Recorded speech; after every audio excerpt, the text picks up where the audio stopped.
Você já reparou como o mundo parece adulto, mas reage como uma criança?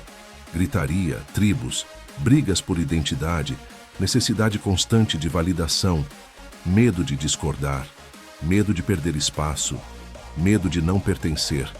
Chamam isso de opinião, de debate, de posicionamento. Mas não é. Isso é reação. Um mundo governado por impulsos, por ressentimento, por carência, por medo. E o mais curioso é que todo mundo se acha maduro. As pessoas envelhecem, acumulam títulos, ocupam cargos, aprendem a falar bonito, mas continuam reagindo do mesmo jeito. Mudam as palavras. Não muda a estrutura. Chamam explosão emocional de sinceridade. Chamam agressividade de autenticidade. Chamam apego de convicção. Chamam medo de prudência. Mas maturidade não reage. Maturidade governa. E governo exige algo que quase ninguém suporta. Responsabilidade, responsabilidade real, não moral, não religiosa, não jurídica. Responsabilidade interna.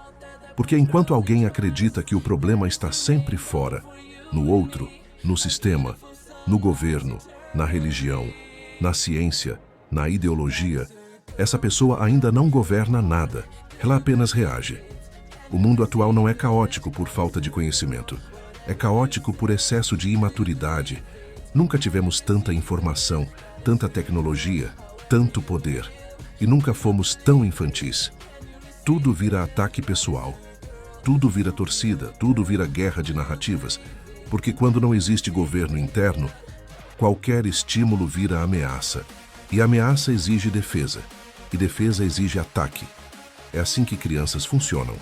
E isso não é um insulto, é um diagnóstico. Crianças precisam de regras externas, precisam de controle, precisam de punição e recompensa. Adultos governam a si mesmos. Mas a verdade incômoda resta. A maioria nunca chegou aí. A maioria parou no meio do caminho e construiu o mundo a partir desse lugar. Por isso tudo é tão barulhento, tão cansativo, tão repetitivo, porque ninguém está no comando. Todos querem falar. Ninguém consegue sustentar silêncio. Todos querem impor. Ninguém consegue integrar. E enquanto isso, o mundo gira, repete e entra em crise, sai da crise e volta ao mesmo ponto. Não por acaso, não por azar, mas por estrutura. E se isso te incomoda, ótimo.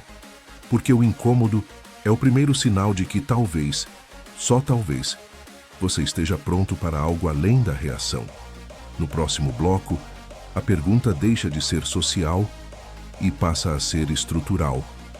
Porque isso que você vê no mundo não nasceu nele, nasceu dentro. Se você olhar para o mundo com honestidade, sem romantizar, sem procurar culpados, o padrão aparece. A maioria das pessoas não amadureceu, apenas envelheceu. Do ponto de vista da consciência, a maior parte da humanidade parou muito cedo. Dos 0 aos 5 anos, o governo é quase total do sistema límbico. Emoção, impulso, medo, apego, repetição. Esse estágio é inevitável, necessário, mas incapaz de governar. É aqui que a Bíblia posiciona Zacarias, não como personagem histórico isolado, mas como função psíquica primária, a consciência infantil, que obedece, repete, depende e reage. Dos 5 aos 12 anos, algo novo começa a surgir. A razão aparece. O córtex pré-frontal entra em cena, mas ainda não governa. O límbico continua no comando. Zacarias decide e a razão apenas observa. Essa é a fase da competição desigual, onde o pensamento começa, mas perde para o impulso. E aqui está o dado mais incômodo de todos. A maioria das pessoas para aqui. Adultos no corpo, crianças na gestão interna, razão subordinada ao afeto, ego frágil, reativo, dependente de validação. É esse estágio que constrói o mundo atual, barulhento, polarizado, emocionalmente instável. Poucos conseguem avançar além disso. Dos 12 aos 30 anos, em média, a razão ganha mais força. O pensamento crítico se desenvolve. A capacidade de planejar aparece. Aqui, João Batista assume protagonismo. Zacarias some da narrativa. Não porque desapareceu, mas porque deixa de governar diretamente. O límbico ainda influencia, mas já não decide sozinho. Essa é a fase dos que conseguem administrar pessoas, instituições, ideias, o mundo, líderes, empresários, intelectuais, grandes nomes da história. Mas ainda há um limite. A razão governa, mas governa a serviço do ego. A luz ainda é voltada para si, para o próprio sucesso, para a própria imagem, para a própria sobrevivência simbólica. Essa é a fase do cubo. Estruturado, eficiente, produtivo, mas fechado. Segundo a Bíblia, isso ainda não é maturidade plena. Por isso, João Batista afirma que ainda virá alguém depois dele. Alguém que não apenas organize, mas governe de forma integrada. A história de Jesus começa exatamente aí.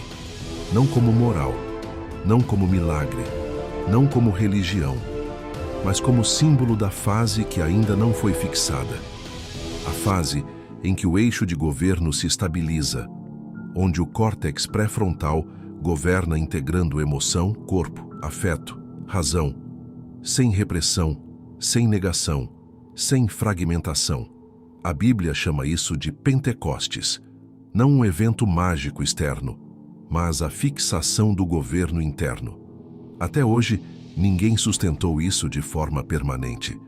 Por isso o mundo continua repetindo os mesmos ciclos, com tecnologias novas, mas com a mesma consciência antiga. No próximo bloco, não falaremos de estágios, nem de desenvolvimento. Falaremos do que acontece quando o governo finalmente se estabelece. Até aqui, talvez você tenha percebido algo incômodo. Nada do que foi dito pede que você acredite, nada pede adesão, nada pede obediência. Porque consciência não se impõe, ela se assume. A história de Jesus não começa para fundar uma religião, nem para criar uma moral superior, nem para oferecer um atalho espiritual. Ela começa quando a consciência está madura o suficiente para assumir o próprio governo. O Verbo se fez carne não para ser adorado, mas para experimentar o limite, tempo, corpo, dor, desejo, frustração, solidão. Razão que não conhece o corpo vira tirania. Espiritualidade que não atravessa a carne vira fantasia. Por isso Jesus não ensina antes, não prega antes, não lidera antes. Ele vive. E quando começa a falar, não oferece respostas, oferece paradoxos. Porque paradoxo não informa. Paradoxo desestabiliza. A letra mata quando tenta substituir a experiência. O espírito vivifica quando a estrutura se reorganiza. O problema não foi Jesus. O problema foi tentar ensinar o que só pode ser atravessado. Por isso, o que veio depois virou doutrina, virou crença, virou sistema. Não porque era falso, mas porque era o único modo de funcionar para uma humanidade que ainda não amadureceu. A Bíblia não foi escrita para explicar o mundo.